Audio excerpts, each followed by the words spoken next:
from zero. It was actually accelerated at the Paris AI Summit, where Singapore shared early results from a very interesting joint cross-country red teaming work, bringing together local experts from 9 Asia-Pacific countries, I think, to stress test how risk and harms patterns can vary across region, languages, and styles of expression. A core takeaway was that the same model performing the same task can show materially different safety failure rates depending on languages and cultural contexts, which really demonstrate that safeguards is calibrated in one language and do not necessarily generalize to others. And so Paris helped to catalyze this conversation. Delhi is where we need to advance solutions. And we move beyond only translation toward shared evaluation methods. And we have a very diverse group of speakers today, spanning as was research, government, industry, and I'm glad to open the discussion to actually hand the floor to my colleague Natasha Crampton, Chief Responsible AI Officer of Microsoft.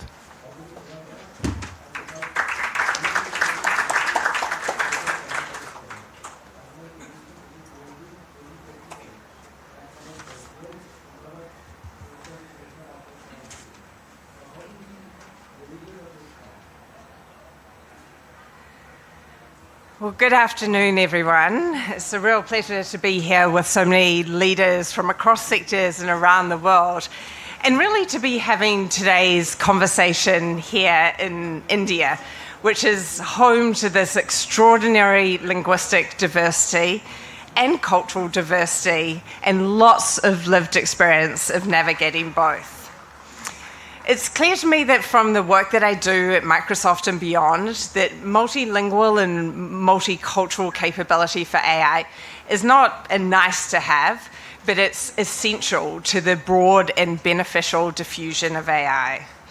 And the reason for that is pretty simple. Adoption only follows when systems reliably work in the languages people actually use and the cultural contexts in which they use them.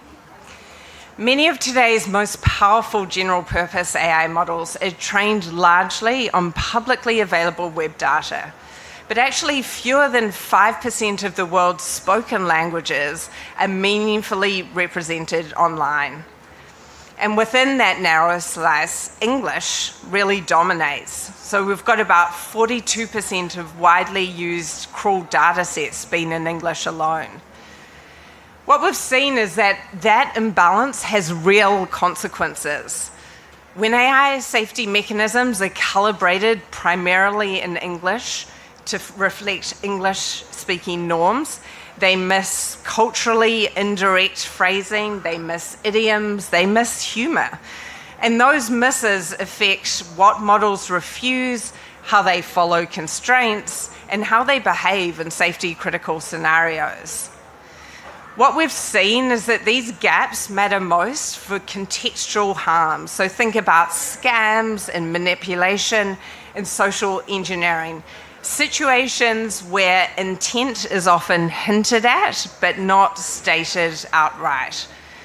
And it's got broader security implications as well. We've seen that low-resource languages and non-Latin scripts have been exploited by adversarial actors to bypass model or system-level safeguards, and that's partly because they were never tested in those contexts. So the question before us today is not whether multilingual evaluation matters. The question is how we build it in a way that is rigorous, reusable, and grounded in real-world use. At Microsoft, we've been investing in this problem across research and evaluation and deployment. Concretely, we've been supporting the multilingual, multicultural, and multimodal expansion of ML Commons AI Luminate benchmark, which Peter will speak about later today. Microsoft Research in India, through the work of our colleagues Sunayama and Kalika, who is also with us today, have been advancing Samiksha, a community-centered approach to evaluating model behavior in real-world contexts. And through our Microsoft Research Accelerator and our research hubs in India and Africa, we've been advancing Project Gecko, an effort to co-design AI applications with local communities to support agriculture and education in East Africa and South Asia. For all of these exciting and ambitious projects, we're also clear at Microsoft that no single company or institution can solve this alone. And the encouraging news is that we're not starting from scratch. As you've just heard, across the global AI evaluation community, real work is already happening. And in fact, we're privileged to have the leaders of several of these work streams here with us today. So in Singapore, as my colleague Hector explained, IMDA has brought together language and cultural experts from across the Asia-Pacific region to red team AI systems against region-specific harms. Here in India, Sarai at IIT Madras is showing what culturally grounded testing looks like. They've been developing ways to surface the bias and stereotyping patterns that actually matter locally. And last year in Tokyo, the GPay Center proposed a multicultural AI consortium, moving beyond translated prompts to shared evaluation infrastructure, especially for low-resource languages. This is why the India AI Impact Summit comes at such a critical moment. This week offers a real opportunity to convene stakeholders around practical collaboration to make multilingual and multicultural evaluation more rigorous, more reusable, and more grounded in local contexts. If we get this right, we enable AI's benefits to scale across contexts, cultures, and languages. The diffusion of trustworthy AI systems doesn't happen by accident.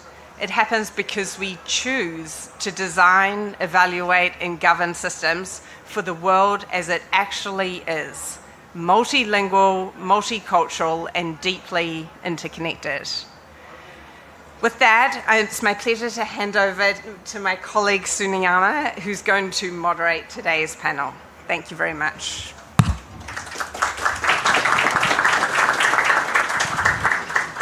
Thank you so much, Natasha, for those opening remarks. And as you can see here, we have an amazing panel of experts from industry, academia, research, startups, and so on. And so I'm really excited to actually learn from them about their, their own experience on advancing multilingual AI safety. And so what I'll do is I'll ask each panelist one question, and as I ask them the question, I will introduce them just to save some time. So I'm going to start with Sarah Hooker, who's the co-founder of Adaption Labs, which she founded recently after a really successful stint being the head of Cohere Labs. And so the question that I have, Sarah, for you is that you've been a leading voice on multilingual safety. You wrote the article on the divide. And so I want to ask you, what do you think the most urgent safety gaps are, basically preventing multilingual safety evaluation? And what do you think some approaches to close those gaps could be that you're thinking about in your new venture?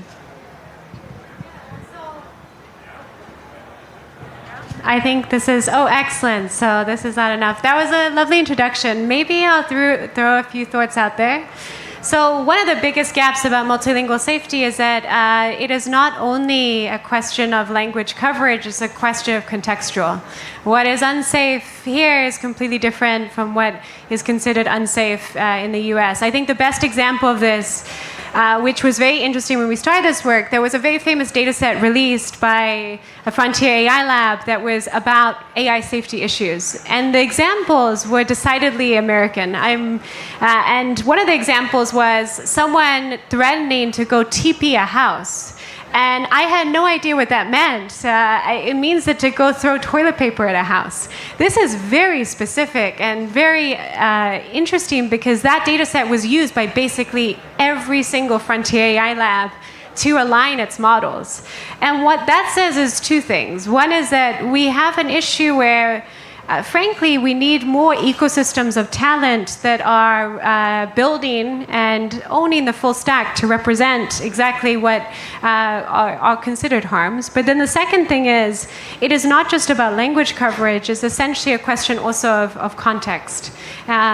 What this means is that things that would be fun to talk about today with the whole panel is, one is, how do we also deal with adversarial safety issues that emerge over time as people interact with technology? So this is a third element that I think is often not talked about.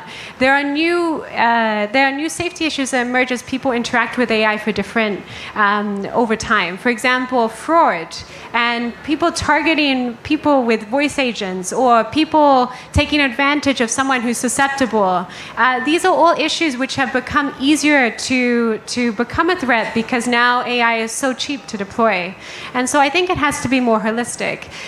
For me, I'm a researcher, I'm a computer scientist. I've spent my whole career in frontier labs. My responsibility has been building these systems. And so I think very carefully about these things, like how do we think about the safety of them. For now, adaption, I think this goes to the second question. With adaption, our main goal is, how do we make it very efficient to adapt? And this is crucial because right now we ship the same model to billions of people around the world, and fundamentally we're shipping the same judgments and red lines about what is safe and what's unsafe. And I think it's really core to how we build intelligence that we have to think about it as like, how do we cheaply and efficiently adapt to really local as well as global AI. So maybe I'll pause there. I'll also just note, Marzia did much of, she championed a lot of the work, even the paper mentioned, Marzia was part of it. And so Marzia should also weigh in on this, but I know you have a tailored question for each of us. I'm going to turn it back. Yes. Thank you so much, Sarah, for that thoughtful response. So next, I want to ask Wensi Lee, who's from the Singapore AC, about the Singapore IMDA work that you've been leading. And so this has become, a leading hub for safety testing, especially for the multilingual joint testing exercise that you did. So I was wondering, what did it teach you about what's really hard to standardize across different countries, across different languages? And what do you see as the most sort of realistic role for these kinds of, ACs? Thanks for having me, and happy to share a little bit more about what we've done. I think from very practical, very kind of down-to-earth ways of approaching it, we realized that it's even as simple as translating a data set. It's really, you can't expect it to actually work the same across different languages. As Sarah mentioned, context is important. The kind of prompts that are used in certain data sets may not be so relevant in certain countries. We tried to do agentic multilingual testing. I think it was quite ambitious at the time to try to do that. And we realized even tool calling doesn't work so well.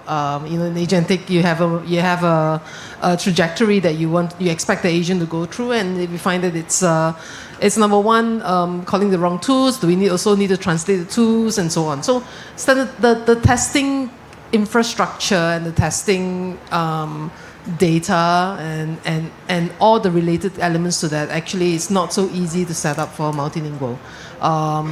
You assume that it will be easy, but it's not the matter of translation. So that's one. I think the second thing is also certain kinds of expectations in terms of what's acceptable. As Sarah mentioned, in one context is maybe quite different from another. And so we need to come to some kind of common understanding around what's actually harmful, right, in different countries. And that requires us to, and yet find, as you mentioned, standards. How do you have different expectations and yet have certain standards? And that's why we wanted to work on things like common taxonomy that's a little bit different in terms of what you think about bias or cultural harms across different countries. So last year, as was mentioned by Hector and by Natasha, we did a red teaming exercise that brought about 9 countries this year, which